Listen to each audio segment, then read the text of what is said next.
अब यहाँ पे जो मैं बात करने लगा हूँ ये बिल्कुल एक जो है हकीकत है, कोई इसमें दो राय नहीं। मैंने कभी भी अपने मोबाइल में टिकटॉक नहीं रखा था, मेरे मोबाइल में टिकटॉक नहीं था पहले कभी। मैं टिकटॉक यूज़ नहीं करता था। एफएससी करने के बाद मैं कंबोडिया आ गया था और वहाँ पे कभी ये सोच मतलब था ही नहीं कि टिकटॉक चला लें, टाइम ही नहीं, जो वहाँ पे माइंड था, जो सिचुएशन होती थी। तो मैं जब वहाँ से निकला तो तब मैंने ना टिकटॉक डाउनलोड की, टिकटॉक अकाउंट बनाया। अकाउंट भी ऐसे कि कोई वीडियो वगैरह अपलोड नहीं की, बस उसको लॉगिन किया बस ताकि वीडियोस मैं देख सकूं। वहाँ पे मैंने जब वीडियोस देखनी शुरू की तब मैंने आपको पहली दफ़ा वहाँ पे देखा था, टिकटॉक पे पॉडकास्ट करते हुए। और पहली दफ़ा जब आप पॉडकास्ट कर रहे थे, जब मैंने देखी थी वीडियो, वो देखी थी आपकी ये जो खुरम शहजाद साहब है, जो शहजाद डोगर साहब, हाँ उनके साथ था आपका। नहीं डोगर मोटर्स वाले हैं ना, शहजाद डोगर नहीं, ये जो शहजाद हकीम शहजाद। अच्छा पता है क्या है, वो एक्चुअली जिस शख्स में आपकी दिलचस्पी ज्यादा हो ना, उसी वही देखने को मिलता है। फिर नहीं बस वो ये है कि एल्गोरिथम है, वो बस ऐसा नहीं है, ये है ऐसा ही है, ये ऐसा ही है। तो वो मैंने ये नाम लिया है ना, अभी बार बार लिया है, तो अब मैं जब खोलूंगा ना टिकटॉक और ये भी खोलेंगे तो पहले इनका आमना सामना हकीम शहजाद साहब से ही होगा। ऐसे ही है जी। अब देखिए, मुझे इस चीज़ का अंदाज़ा नहीं था, वो शख्स भी यहाँ पे आया था, यहाँ पे बैठा था, अब मैं भी यहाँ पे आपके सामने बैठा हूँ और आपने मुझे वहाँ से निकाला।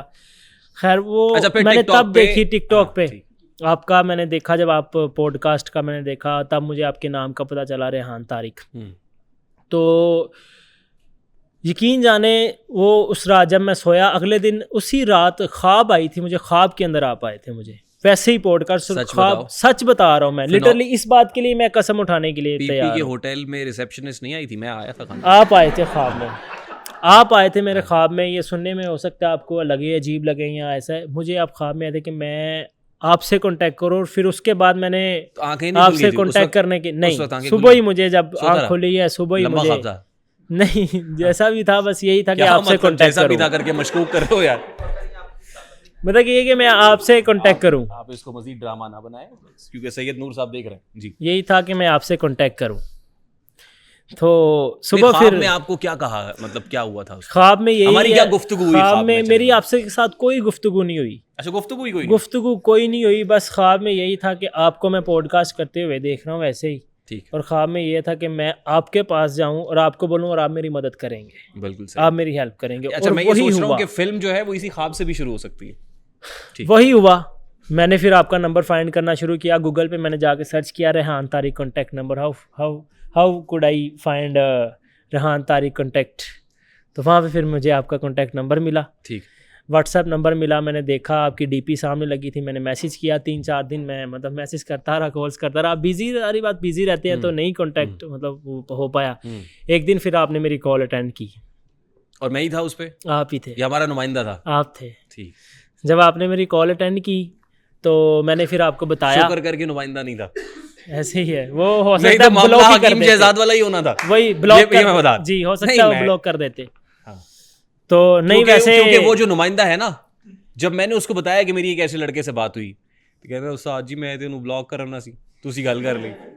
अच्छा खैर, सही है। एनीवेज, तो वो फिर जब मैंने आपको, जब आपने मेरी खुशकिस्मती थी, आपने मेरी कॉल उठाई, जब मेरी आपसे बात हुई तो मैंने फिर आपको सारी बात बताई कि रेहान भाई ऐसे ऐसे मुझे एजेंट ने सेल कर दिया था इतने पैसों में फलानी जगह में, और वहाँ से अब मैं भाग के आया हूँ। मैंने ऐसे ऐसे मेरे डॉक्यूमेंट जो मैंने जमा करवाए हैं अपने एम्बेसी में, एप्लीकेशन लिखी है, तब मेरे पास डॉक्यूमेंट भी थे। आपने मुझे कहा ठीक है आप भाई परेशान ना हो, आपके मुंह पे यही आपने मुझे 2 अल्फाज कहे थे कि आप परेशान ना हो, आप मुझे अपने डॉक्यूमेंट दे दें, भेज दें, मैं देख लेता हूँ। ये 2-3 मिनट बात हुई होगी, मुझे अपने डॉक्यूमेंट, हाँ आप मुझे अपने डॉक्यूमेंट भेज दें, मैं देख लेता हूँ। शुएब आप परेशान ना हो, आपके ये अल्फाज थे। मैंने कहा ठीक है। मैं वहाँ पे बड़ा मुझे थोड़ा रिलैक्स फील किया, मैंने कहा हाँ मेरी आप हेल्प करेंगे। मैंने फिर उसी टाइम आपको वो कैम स्कैनर से स्कैन करके अपना पासपोर्ट भेजा, वो जो मैंने पुलिस रिपोर्ट थी कंबोडिया की वो आपको भेजी। बिल्कुल। फिर उसके बाद मैंने आपको वो जो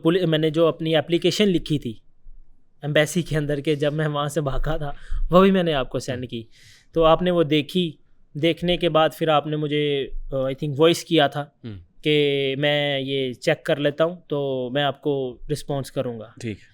तो उसके बाद फिर तकरीबन 20-25 दिन मैं आपके साथ कांटेक्ट में रहा हूँ। और फिर शायद कॉल नहीं पिक कर कॉल, रहे होंगे, हाँ कॉल नहीं पिक कर, रहे बहुत ज़्यादा कॉल्स। फिर मैंने क्या करना, मैं डेली आपको तकरीबन कोई 10-15 कॉल्स करता था। और इवन कि आपको ये भी लग रहा होगा कि ये मुझे मेंटली टॉर्चर कर रहा है। वो जब आपने फिर मेरी बात करवाई थी, वो मेरे आपके ही कोई नुमाइंदे थे, उनसे बात हुई थी, तो उन्होंने भी कहा कि भाई तुम मतलब इतनी कॉल्स, मतलब इतनी ज़्यादा मैंने कॉल्स की, इतना तंग करने के बावजूद आपने मुझे ब्लॉक नहीं किया। और लिटरली आपको एक बात बताऊँ, सच्ची बात, जब मैं आपको कॉल्स करता था ना, मतलब 10-12 कॉल्स करनी, और हर कॉल के बाद मैं देखता था कहीं ब्लॉक तो नहीं हुआ। स्क्रीन जाके डीपी खोलता था मैं, डीपी ओपन करके देखता था कहीं ब्लॉक तो नहीं किया। ब्लॉक मैं बार बार डेली चेक करता था, ब्लॉक तो नहीं कर दिया, ये डेली मैं देखता था। खैर, तो वहाँ से फिर जब मैंने आपसे कांटेक्ट किया, फिर एक दिन ऐसा आया आपने खुद मुझे कॉल की। और पता है उस दिन क्या हुआ था? एक्चुअली ईद की वेकेशंस थी जी, और हम मरी में थे। अच्छा, माशाल्लाह। और मतलब I got plenty of time, क्योंकि मैं नथिया गली से ट्रैवल करता हुआ मैं इस्लामाबाद की तरफ आना चाहता था, लेकिन थकावट बहुत ज़्यादा थी। अच्छा, तो हमने कहा रास्ते में मरी में रुक जाते हैं। जब रुके ना तो दिमाग में तो बेचैनी है, परेशानी सी थी। मेरे जहन में पता नहीं कैसे शुएब आ गया कि यार एक लड़का कंबोडिया से कॉल करता था, जरा उसकी स्टोरी तो सुने, कंबोडिया की स्टोरी क्या है। अच्छा, वो अभी मैं सोच ही रहा था तो कंबोडिया की कॉल आ गई। आई मीन शुएब रियासत साहब की ऑटोमेटिकली कॉल आ गई। और मैंने इसको, पता नहीं कॉल आई या मैसेज आया ना इसका, ऐसे मैंने कुछ मैसेज किया था। मैं डरता हुआ बार बार ना इतनी कॉल्स भी मतलब नहीं करता था। करता भी था 10-12, और फिर भी मैं डरता था कि भाई अब बस कर दूं, ये ना ब्लॉक ही ना हो जाऊं। वो जब मैसेज आया ना पहले जो हो रहा तो मैंने कहा यार अच्छा, उससे पहले मैं क्या कर रहा था, आपके मैसेज आने से पहले मैं वो चैट, इतने मैसेजेस थे कि मैं ढूंढ रहा था कि यार वो एक लड़के ने, नहीं मेरी अपनी चैट में बहुत मैसेजेस थे, मैं उसको स्क्रॉल कर रहा था कि यार वो लड़का मुझे किसी सूरत मिल जाए, उसका नंबर, मैं उसको कॉल करूं। अच्छा, वो सडनली आपका मैसेज पॉपअप हुआ जी, और मैंने आओ देखा ना था, मैंने कहा यार कॉल लगाओ इसको। ऐसे ही है, मैंने कॉल लगाई और मैंने कहा यार मैं तो तेरा नंबर ढूंढ रहा था। और अब मैं उस टाइम तकरीबन जब आपकी मुझे कॉल आई है तब कंबोडिया के अंदर 1:30 बज रहा था, रात का 1-1:30 का टाइम था कंबोडिया में रात का। उस टाइम पे मैं सो रहा था, और जब आपकी कॉल आई तो जब मैंने देखा, मैं उठा, मैंने देखा रेहान तारिक, मैंने कहा आपका नंबर सेव किया हुआ था रेहान तारिक के नाम से। तो जब कॉल आई तो मैं, किस नाम से किया हुआ था? रेहान तारिक, अभी भी सेफ है रेहान तारिक।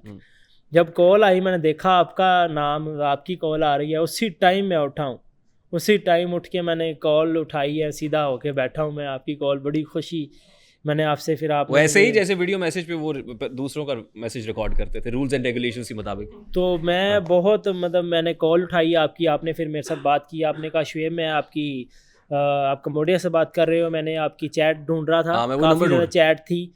तो मैंने आपका मैसेज आया तो मैंने आपको कॉल किया। बताएं, मैंने जो आपने डॉक्यूमेंट भेजे हैं मैंने देखे हैं, बताएं आप कैसे गए वहाँ पे कंबोडिया, क्या हुआ?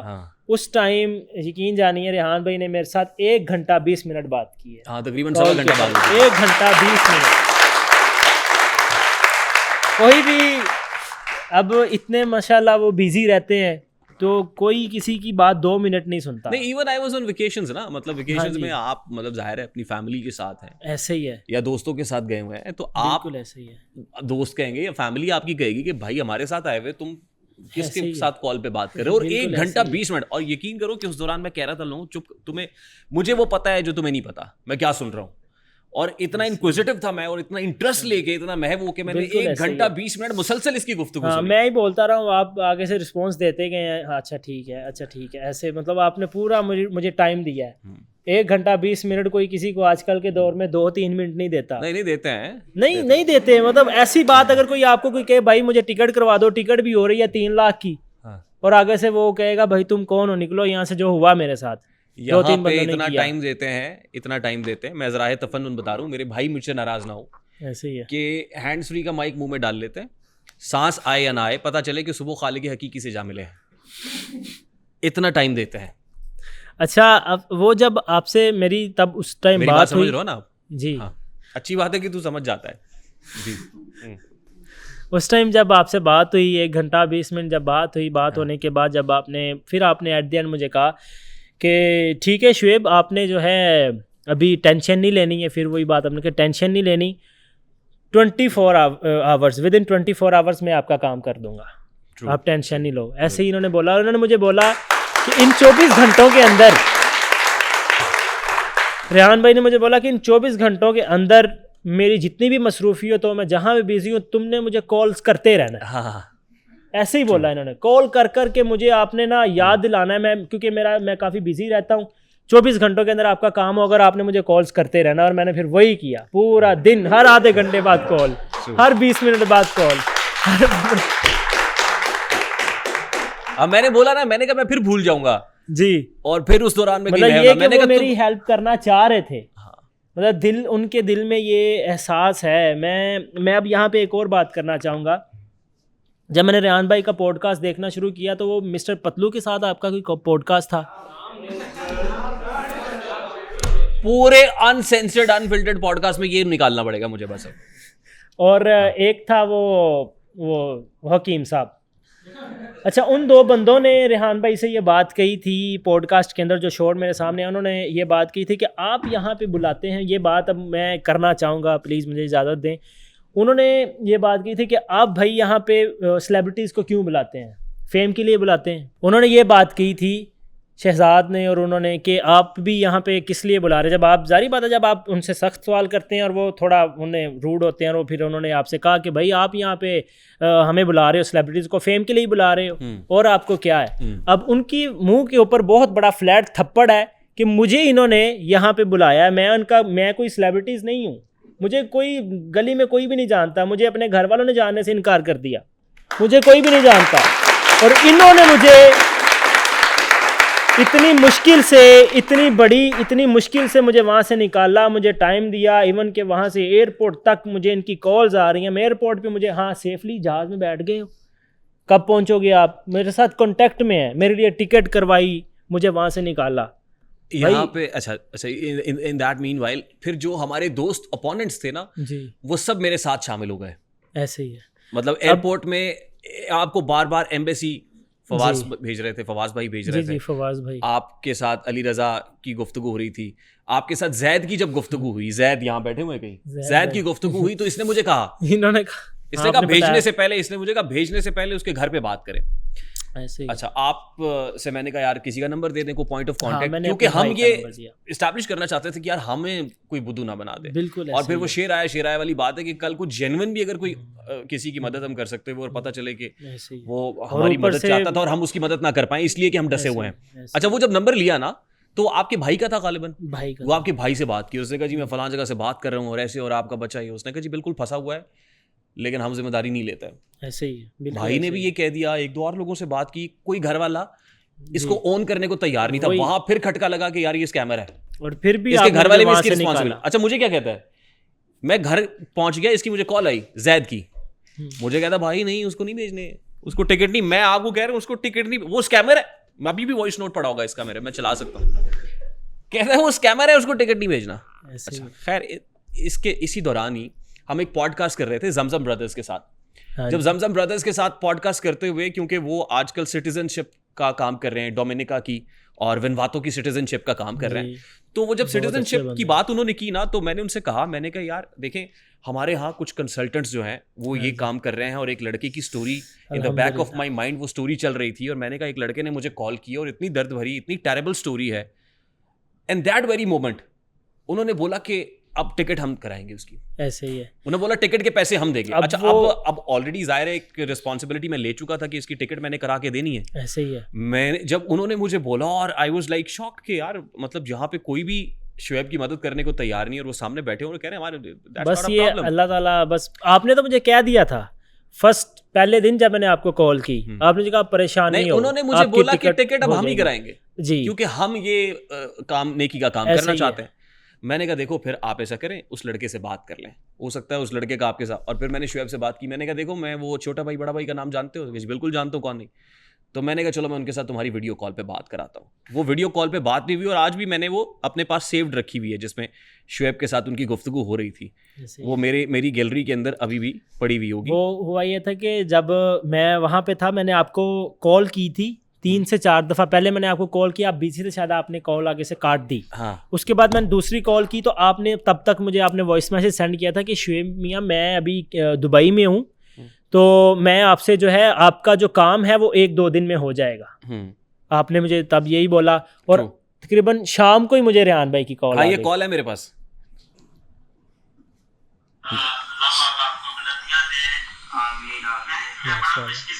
ये वो वीडियो जिसमें आपकी बात, हाँ ये मैं ही बात कर रहा हूँ।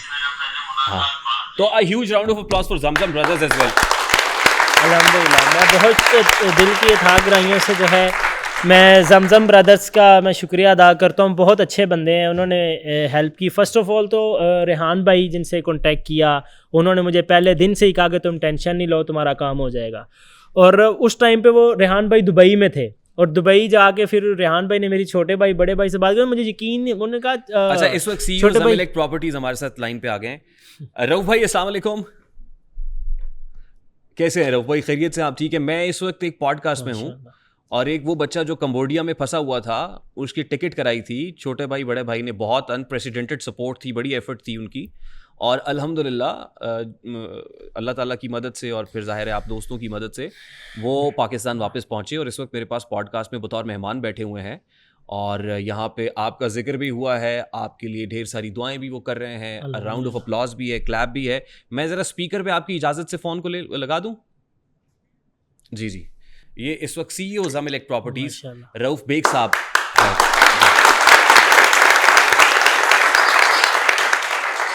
रऊफ भाई, ये जितनी ऑडियंस बैठी हुई है आपके लिए सबसे पहले इनकी मोहब्बत कबूल करें, क्लैप कर रहे हैं आपके लिए। अब ये शुएब को बात अगर करना चाहते हैं तो प्लीज़ ये बात कर लें quickly.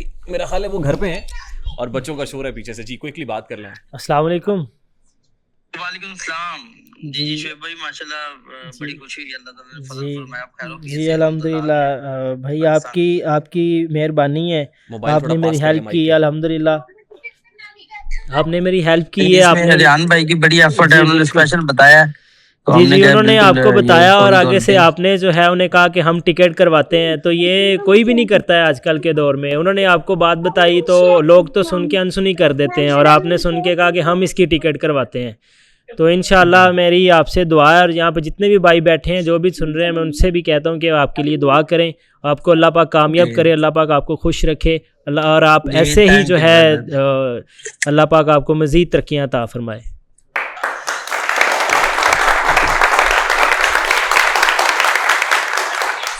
Ji thank you so much Rauf भाई, आप फैमिली में हैं, फैमिली को टाइम दें और मुझे लगता है कि रात बड़े सुकून से सोने वाले हैं आप इंशाल्लाह। मतलब हाँ, ये सेटिस्फेक्शन है ना, जब किसी की मदद होती है तो एक सेटिस्फेक्शन अल्लाह ताला खुद डाल देता है दिल में। थैंक यू रऊफ भाई, अल्लाह हाफिज़, अल्लाह हाफिज़, अल्लाह हाफिज़। ऑलराइट जी, जिसका जो क्रेडिट है ज़ाहिर है अल्लाह ताला उसको मज़ीद अता करे, वो मिलना चाहिए। बिल्कुल। Anyways now you are sitting here with अस।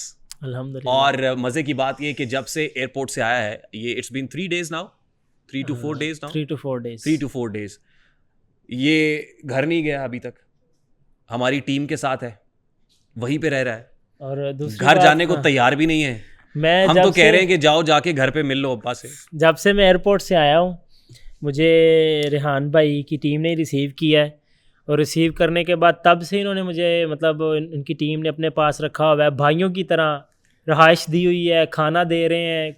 मैं मतलब कोई भी नहीं करता, टिकट भी दी, सारा कुछ, इतना कुछ वो कर रहे हैं। हमने एम्बेसी में बात की। अच्छा एक और क्रेडिट यहाँ पे एक और है, एम्बेसी में बात की। अब इसका मकसद सिर्फ इमोशनल स्टोरी नहीं था बल्कि साथ ही इन पर्सन बहुत बहुत शुक्रिया अदा करता हूँ मैं इंटीरियर मिनिस्टर सैयद मोहसिन रज़ा नकवी साहब का। मैं अब मैं मोहसिन साहब का मैसेज भी आपको दिखाता हूँ। मैंने फेडरल मिनिस्टर फॉर इंटीरियर को मैसेज किया और मैंने लिखा, बताया था मुझे। जी मैंने ये लिखा उनको कि sir urgent case, a Pakistani was trafficked to Cambodia by a consultant. His passport was confiscated and he was forced to work in a scamming setup for 16 months. He has now escaped and reached Pakistani embassy, which has issued an out pass expiring tomorrow. Immediate help is needed for his return. We can highlight his story. खैर ये सारी चीज़ें फिर मैंने सलाम का जवाब दिया, उन्होंने कहा वालेकुम अस्सलाम व रहमतुल्लाह, please let me know what needs to be done. फौरी तौर पे मैसेज आया, ये मैसेज आया कि व्हाट नीड्स टू बी, फिर मैंने उनको बताया कि ये है।